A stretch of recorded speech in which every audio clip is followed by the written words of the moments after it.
क्या आपने कभी सुना है कि कोई नदी उल्टी दिशा में बह सकती है? जी हाँ, भारत की एक नदी है सोन नदी, जिसके बारे में कहा जाता है कि ये उल्टी दिशा में बहती है। लेकिन ये सच है कि ये उल्टी दिशा में बहती है? लेकिन ये सच है या सिर्फ एक कहानी? चलिए जानते हैं इस रहस्य के पीछे की पूरी सच्चाई।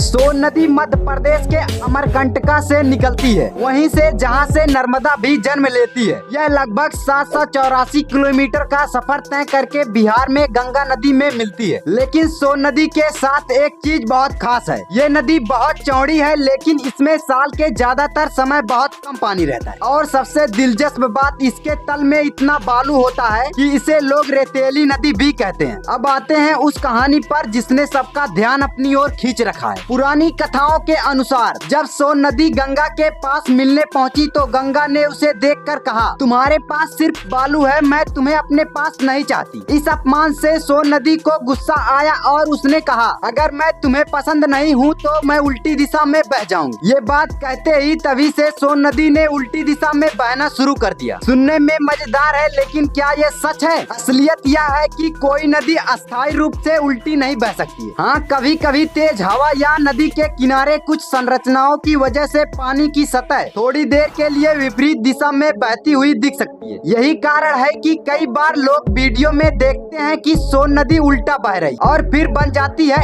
एक और कहानी। सोन नदी उल्टा नहीं बहती है, लेकिन इस पर बनी कहानियाँ हमारे पूर्वजों की कल्पना शक्ति, संवेदनाशील और प्रकृति से रिश्ता दिखाती है। ये सिर्फ एक नदी है, ये एक कहानी है, एक भावना है और शायद हमारे देश की मिट्टी की मासूमियत भी। अगर आपको वीडियो पसंद आया तो लाइक करें, शेयर करें और चैनल को सब्सक्राइब करें। राम राम।